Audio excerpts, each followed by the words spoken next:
केंद्र की तरफ से ईडब्ल्यूएस आरक्षण के फैसले पर सुप्रीम कोर्ट की तरफ से लगी मोहर कांग्रेस के लिए सिरदर्द बन गई है। सुप्रीम कोर्ट ने जो ईडब्ल्यूएस के लिए 10% आरक्षण को बरकरार रखने का फैसला लिया है, उससे कांग्रेस में अंदर ही अंदर हलचल काफी बढ़ चुकी है। क्योंकि एक तरफ आरक्षण पर सुप्रीम कोर्ट की तरफ से दिए गए फैसले से बीजेपी के लिए गुजरात और हिमाचल प्रदेश विधानसभा चुनाव में वोट जुटाना आसान हो गया है, तो वहीं कांग्रेस इस मामले को लेकर अब पलटी मार चुकी है। जी, आर्थिक कमजोर वर्ग को 10% आरक्षण मिलने के फैसले का पहले तो कांग्रेस ने स्वागत किया और फिर इसका क्रेडिट भी खुद को दे दिया। लेकिन अब जब कांग्रेस पार्टी में अंदर ही अंदर इस फैसले की समीक्षा हुई, इस फैसले के बल पर बीजेपी को गुजरात और हिमाचल जीतते हुए देखा गया, तो कांग्रेस के वरिष्ठ नेता और पूर्व गृह मंत्री पी चिदम्बरम ने ईडब्ल्यूएस पर पार्टी का नया रुख सबके सामने रख दिया। उन्होंने ट्वीट किया है, मैं एआईसीसी के इस बयान का स्वागत करता हूं कि पार्टी आर्थिक रूप से कमजोर वर्गों के लिए आरक्षण पर सुप्रीम कोर्ट के फैसले की समीक्षा करेगी। एससी, एसटी और ओबीसी को नए आरक्षण से बाहर करने से लोगों में व्यापक चिंता पैदा हो गई है। इसके पीछे चिदम्बरम की तरफ से जो तर्क दिया गया है वो ये कि कारण यह है कि सिंघो आयोग के अनुसार एससी, एसटी और ओबीसी गरीबी रेखा से नीचे की आबादी के 82% है। गरीब एक वर्ग होता है, क्या कानून 82% गरीबों को बाहर कर सकता है? ये एक ऐसा प्रश्न है जिसकी निष्पक्ष जांच की जानी चाहिए।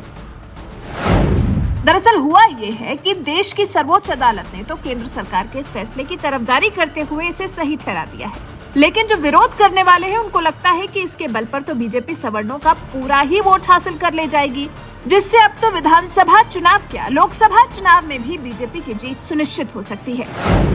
तो फिर इस बात पर गौर करते हुए दक्षिण के गैर भाजपा शासित राज्यों ने इस फैसले का विरोध किया है।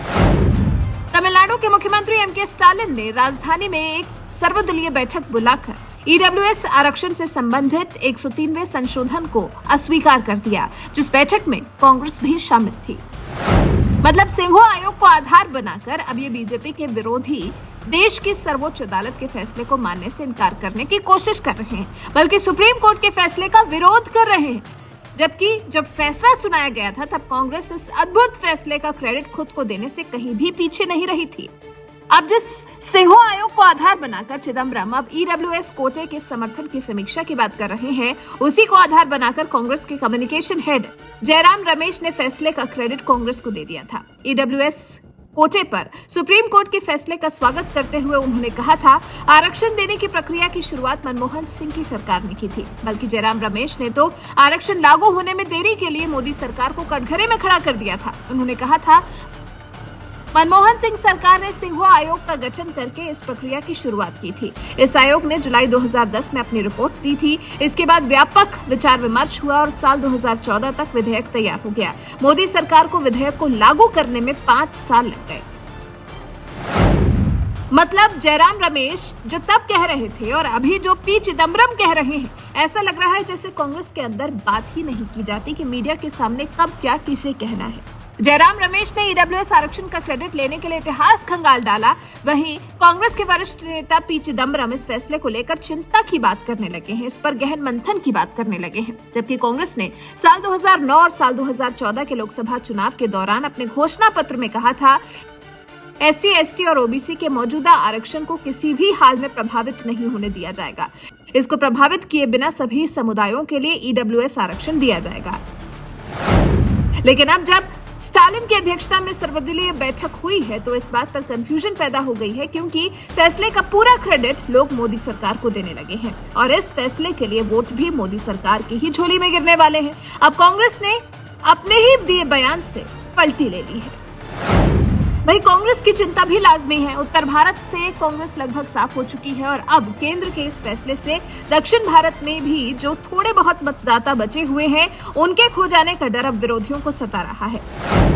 अब जब एक मुद्दे पर कांग्रेस के ही 2 मत सामने आ चुके हैं, तो इससे तो कांग्रेस ने अपने परेशानियों को और ज्यादा बढ़ा लिया है।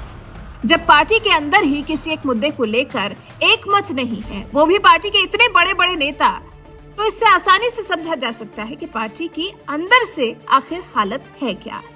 वैसे जानकारी के लिए आपको बता दें, आर्थिक रूप से कमजोर वर्ग को दिए गए आरक्षण पर बीते सोमवार को सुप्रीम कोर्ट ने मोहर लगाई। चीफ जस्टिस यूयू ललित के नेतृत्व में 5 जजों की पीठ ने 3:2 से संविधान के 103वें संशोधन के पक्ष में फैसला सुनाया है। हालांकि चीफ जस्टिस यूयू ललित और जस्टिस रविंद्र भट्ट ने ईडब्ल्यूएस कोटा के खिलाफ अपनी राय रखी, लेकिन बाकी के 3 जजों का कहना था कि संशोधन संविधान की मूल भावना के खिलाफ नहीं है।